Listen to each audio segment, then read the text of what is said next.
कहानी की शुरुआत में हमें जैक सली को दिखाया जाता है जो पेंडोरा प्लेनेट पर है, जो ओमाटिकाई लोगों का अब लीडर बन चुका है। यहाँ पर उसका पूरा परिवार है।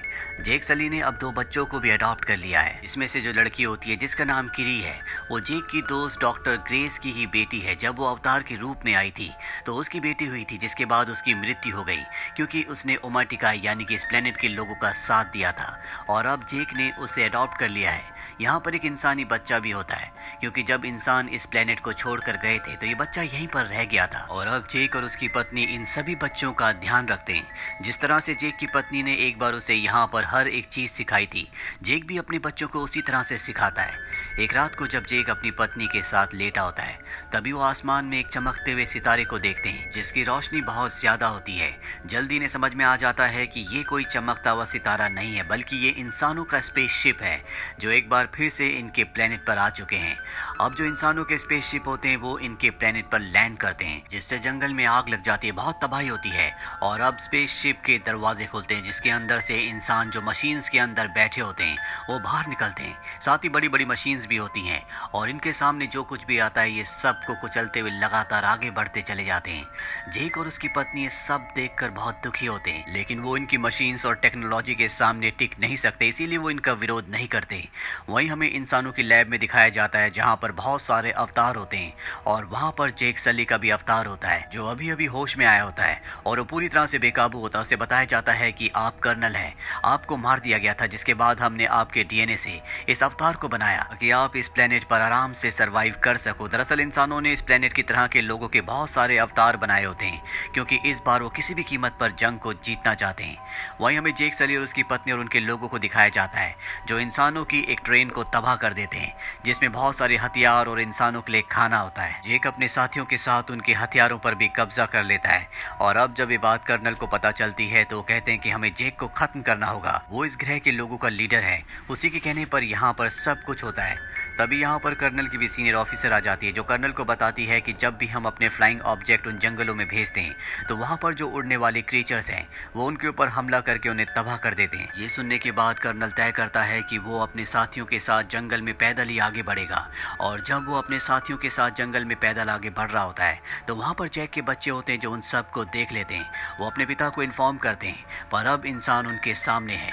पर इससे पहले कि वो उन्हें हार्म कर दे, यहाँ पर जैक सली की पत्नी आ जाती है जो उनके ऊपर हमला करती है। हालांकि वो अपने बच्चों को बचा लेती है, लेकिन कर्नल और उसके साथी उसके उस बच्चे को अपने साथ उठाकर ले जाते हैं जो इंसानी बच्चा है जो इसी प्लेनेट पर रह गया था, जिसे जैक ने और उसकी पत्नी ने बाद में अडॉप्ट किया था। जैक और उसकी पत्नी अपने बेटे के लिए बहुत ज्यादा परेशान है, लेकिन जैक अपनी पत्नी से कहता है कि हमें इस कबीले को छोड़कर जल्द से जल्द यहाँ से जाना होगा।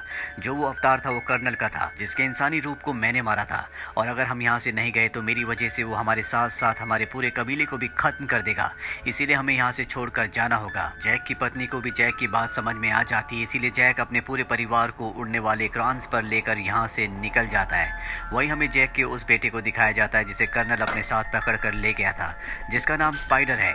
उसे इंसान टॉर्चर कर रहे होते हैं क्योंकि वो जैक के कबीले का एग्जैक्ट पता जानना चाहते हैं, पर वो उन्हें कुछ भी नहीं बताता।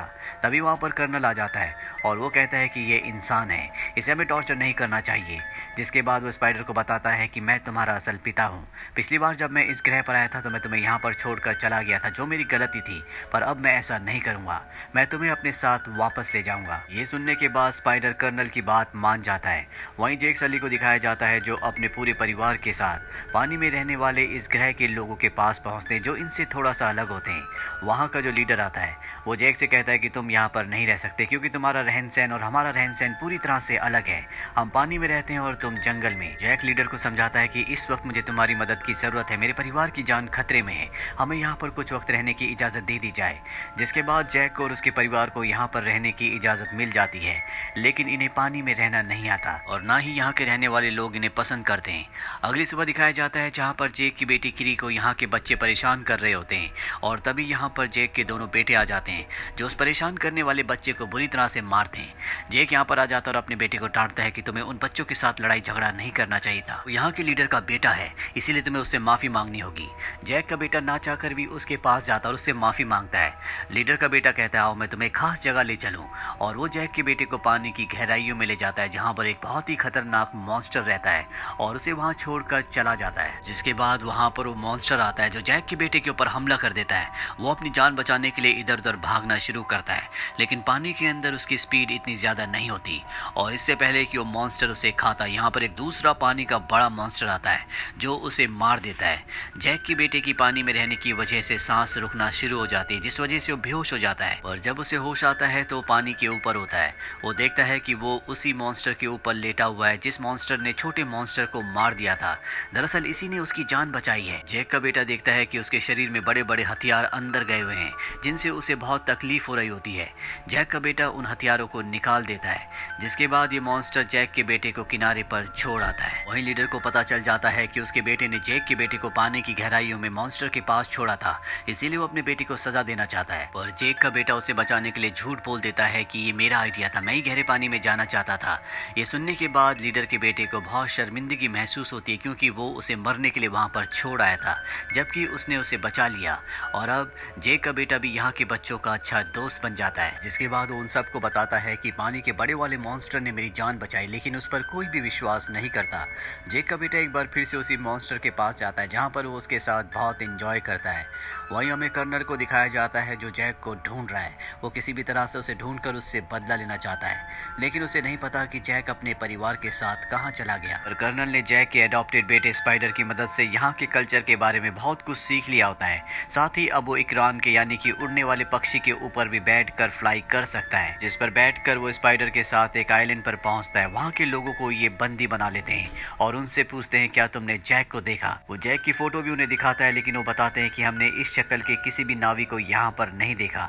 कर्नल को इससे गुस्सा आता है और वो वहाँ के पानी के क्रिएचर को मार देता है, जिससे स्पाइडर को बहुत बुरा लगता है। वो कहता है ये सिर्फ मछली पकड़ने वाले नावी हैं, इन्हें कुछ नहीं पता। कर्नल उन लोगों से पूछना बंद कर देता है, लेकिन इस जगह को जलाकर वो निकल जाता है।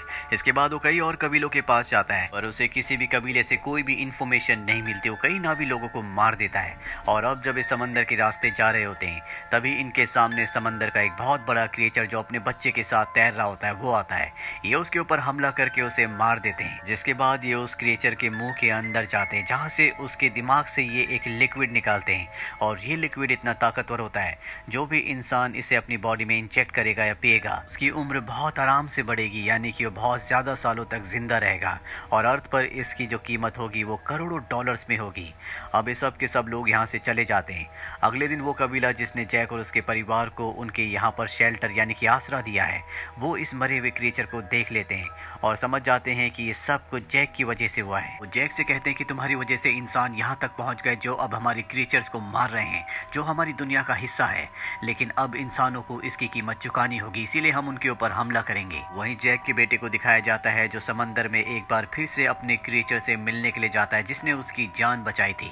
वो देखता है कि वो पूरी तरह से निढाल पड़ा होता है क्योंकि उसकी बॉडी में इंसानों ने एक बहुत बड़ा डिवाइस इंजेक्ट कर दिया है, जिस वजह से वो हिल भी नहीं पा रहा होता और अगर उसे यहाँ से मूव करना है तो उस डिवाइस को निकालना होगा।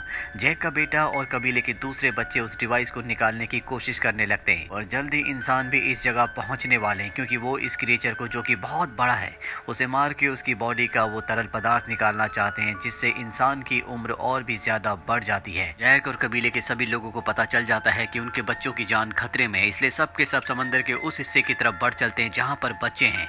अब कर्नल इन सब बच्चों को देख लेता है और इससे पहले कि वो अपने लोगों के साथ उस जगह तक पहुँचता बच्चे क्रिएचर की बॉडी से उस डिवाइस को निकाल लेते हैं और उसे समंदर की गहराई में ले जाते हैं ताकि उस क्रिएचर को छुपा सके। कर्नल के लोग बच्चों के ऊपर लगातार हमला कर रहे होते हैं और इसी हमले में कबीले का जो सरदार होता है उसकी बेटी की जान जाने वाली होती है, लेकिन जैक का बेटा उसे बचा लेता है।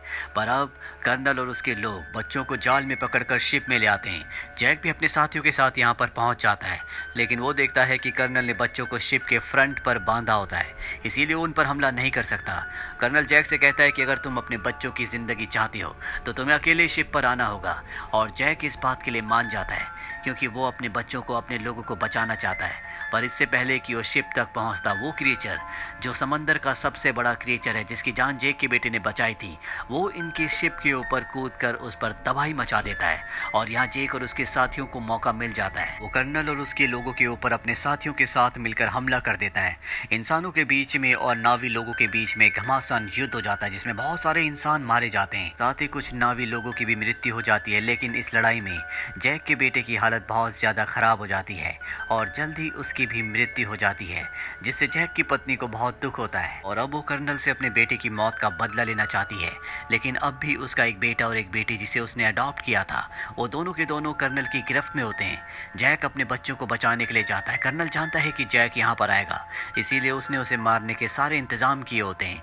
लेकिन जैक एक ब्लास्ट करता है जिसमें काफ़ी सारे लोग मारे जाते हैं, जिसके बाद वो खुद कर्नल के शिप पर आ जाता है। यहाँ पर जैक की पत्नी भी आ जाती है जो कर्नल के कई लोगों को मार देती है। और अब जब कर्नल देखता है कि उसकी हार हो रही है, उसके लोग मारे जा रहे हैं, तो वो जैक की बेटी की गर्दन पर चाकू रखकर सबको हथियार डालने के लिए कहता है। पर इससे पहले कि सब हथियार डालते, जैक की पत्नी कर्नल के बेटे स्पाइडर, जिसे बचपन से उन्होंने ही पाला था, उसकी गर्दन पर चाकू रखती है और कहती है कि मेरी बेटी को छोड़ दो। कर्नल स्पाइडर को बचाने के लिए उसे छोड़ देता है, जिसके बाद जैक और कर्नल के बीच में एक भयानक फाइट होती है और इस फाइट में कर्नल को पानी में गिरा देता है। कर्नल जब पानी में डूब रहा होता है तभी वहाँ पर स्पाइडर आता है, उसे पानी से बाहर निकाल देता है, क्योंकि उसने भी उसकी जान बचाने के लिए जैक की बेटी को यानी कि उसी की बहन को छोड़ दिया था। कर्नल चाहता है कि स्पाइडर उसके साथ रहे, उसके साथ चले, पर स्पाइडर उसके साथ रहने से मना कर देता है, क्योंकि वो बहुत ही जालिम इंसान है। उसने कई क्रीचर्स को मारा जो स्पाइडर कभी भी नहीं चाहता था। इसीलिए वो पानी में कूद कर एक बार फिर से जैक की फैमिली के पास चला जाता है, क्योंकि अब वो उन्हीं के साथ रहना चाहता है। जैक की फैमिली भी उसे एक बार फिर से एक्सेप्ट कर लेती है और अब जैक जो जंगल की दुनिया को छोड़कर पानी की दुनिया में आ चुका है, वो अपने बेटे को आखिरी विदाई देता है जिसकी मृत्यु हो चुकी है। उसे पता है कि उसकी अब इंसानों से बड़ी जंग होने वाली है, जो इनके प्लेनेट पर एक बार फिर से आकर पूरे के पूरे प्लेनेट को हथियाना चाहते हैं। और इसी के साथ ये फिल्म, ये कहानी यहीं पर खत्म